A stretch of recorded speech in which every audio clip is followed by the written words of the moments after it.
Hey, what's going on? It's Coach Luca and Joel Jamieson. And what we want to go over today is the difference of HIIT, what people understand as HIIT, which is high intensity interval training, cardio, and LISS, which is low intensity steady state cardio. Again, now the thing is, we want to even go with the kind of like 10,000 foot view and say, hey, what is each one? Where does it fall? What do most people do and do too much of? And, are maybe people training in between and they should be in one or the other? We're going to go over all that stuff. All right, so which one do you want to start with, Joe? Let's start with high intensity intervals. Because this one is what most people talk about. Right, Yeah, so you think I want to improve my conditioning, or you think I'm going to do some sort of cardio. These days, this is the first thing you gravitate towards because you probably have heard, oh, you don't need this, it doesn't do really good, this is way better, it's going to increase your results faster. So let's answer that. But first of all, as you said, what is high intensity intervals? Yeah, what does it constitute as far as definition when we look at percentage of heart rates? Because a lot of people say, I went and did a high intensity interval class, and that's not actually what they're doing, but that's why I think it's important. Yeah, so let's talk about this. I mean, look, intensity exists on a spectrum, right? So 100% intensity would typically be 100% effort at 100% max heart rate, down to 0, which is like you're sleeping. I would say for what we'd want to consider a true high intensity, greater than 90%, okay? And that would be, again, 90% of your maximum heart rate, which you have to get to through an actual max heart rate test, not just a formula.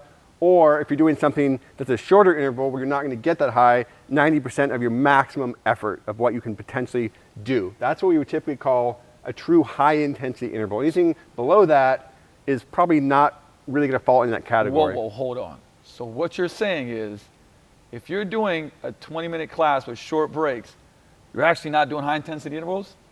Exactly, because you cannot maintain this type of intensity for long periods of time. So just truly understanding, that means you're doing a high effort. You can do high effort training in circuits of 30 seconds on, 30 seconds off, and so on and so forth.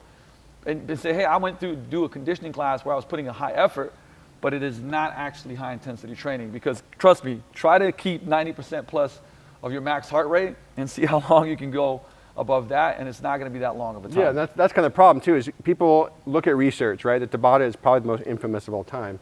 But first of all, that study had 7 people in the high intensity group versus low intensity group. And second of all, the high intensity group was really high intensity, right? It was 100% effort every single rep. That's why it was so short, right? That's why they started with 4 minutes. So if you're going to go true high intensity, it's not going to be at a huge volume. You're not going to do an hour of it, like Luca just said. It's got to be short. If it's longer than 30, 40, 50, this whole class long, it's not true high intensity. It's more of what we call a moderate intensity, if anything else, because as you just mentioned, you can't really maintain above 90% of your max heart rate over and over and over again. It's just not going to happen. So real quick on this part of things, right? Because where does this fall? Because we're going to talk about moderate intensity, even though we didn't put it up on here.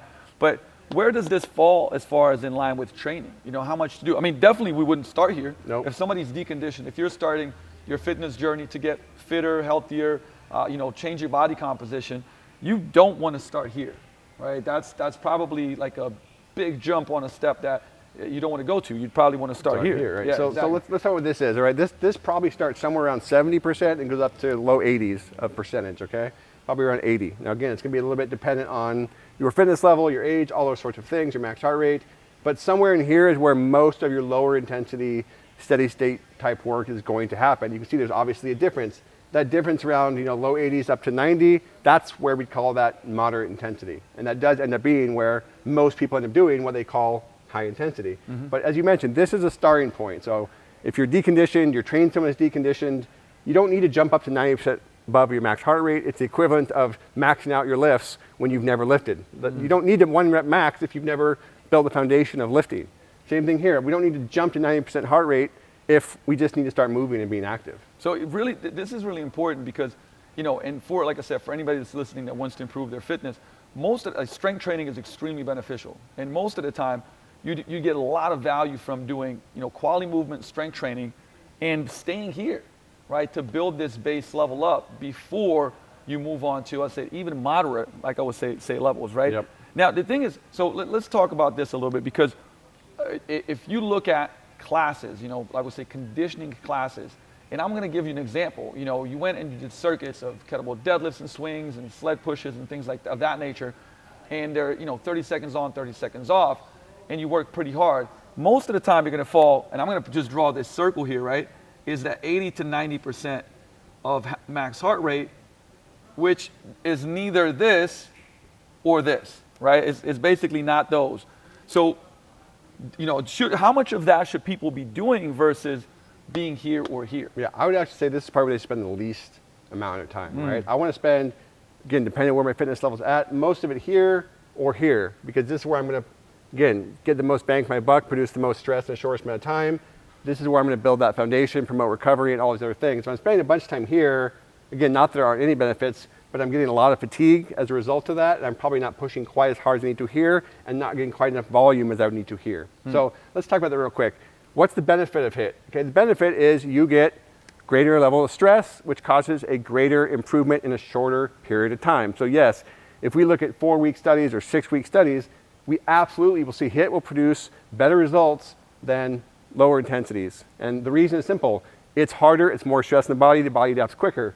But let's talk about the downside. All right, the downside is you also get faster plateaus, and you also are more likely to overtrain.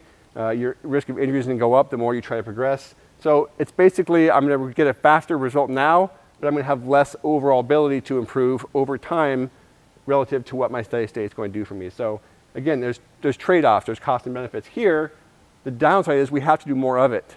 Okay, there's no doubt that at lower intensities, it takes more volume to cause the body to have to adapt and improve. But the benefit is we have more room for improvement and progression because we are at lower intensities. We can do it more frequently, we can do higher volumes of it. Now again, you might say, well, I don't want to do higher volumes of it. It really just comes down to your goals, your genetics, and what you're trying to achieve. For most people, they're going to need some of this, and they're going to need some of this. The question is, where does that ratio fall? And that's something that's going to change as your fitness progresses over time. Now and something I want to touch on too, because it does matter when it comes to this, and that is that like the enjoyment of what you're doing, okay?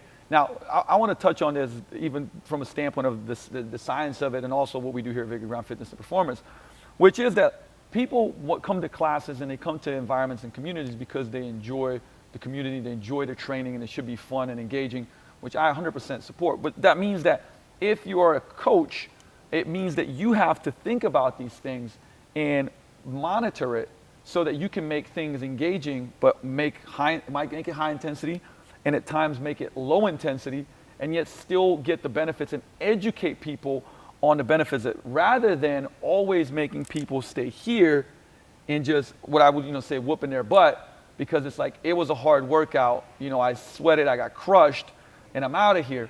But what we're essentially doing is, we're not getting them the best results. A lot of times this can lead to plateaus and injuries, because if you're going 5 days a week, doing high effort training in these kind of zones, that might be too much. A lot of times it is. We actually get people that are doing too much of that come in, and we kind of strategize strength training, low intensity, higher intensity, and put this in there too, and then they get better results and recover faster. So this is what's important, is again, to just understand what each one is and the benefits of it, because you can do a lot of this.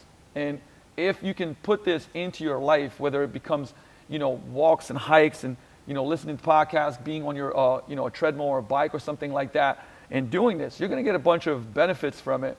And then when you're at the gym, you can implement some of this, your strength training, you can go to classes and do this. But again, you're putting the pieces to the puzzles in there the way that it best benefits you, rather than just like, well, I'm working really hard, but for some reason I kind of hit a plateau and now I'm not going anywhere. So, this is where this distinction really, really matters. And what do you see as far as like, when you look at I say most people just basically being here almost 100% of the time. I mean, this is literally what we're seeing right now, where there's the craze of high intensity training, which is not actual true high intensity intervals, but it's actually being here 100% of the time. Just distributing this more here and some here, and you're going to get better results. Yeah, exactly. I mean, look, in the big picture of things, the more consistently and the more frequently you can train, the better results you're going to get. But there's a big caveat to that. And recover has to happen, okay? And that is the big problem with doing 4 or 5 days a week of this, is your recovery is terrible, because you're putting all this fatigue, all this stress in the system, and you're not allowing it to recover. So typically what I tell most people is 1 to 2 times a week of this, really at most, and 2 is probably more for somebody who is a higher level conditioning athlete. Now, the best combat athletes in the world, the guys that I've trained for 20 years, they don't spar, they don't do true high intensity more than twice a week. So if these guys Elite can athletes. get elite athletes, if these guys can get ready for a world championship fight for 5 minute rounds, and they can do it with 2 days a week of true high intensity, then it's probably good enough for you too. And most people would be better off with one. Okay. The rest of the time you're going to be here. Let's say probably 2/3 of whatever the rest of the volume is, and maybe you end up with a third in this category. So you're going to spend the majority of time, 2, 3, 4 days a week at these lower, more moderate intensities. You're going to promote recovery. You're going to develop the foundation. You're going to develop some volume, some work capacity, and then you're going to use these to push your body to those higher limits, recruit the higher threshold muscle fibers, and add more stress in the body.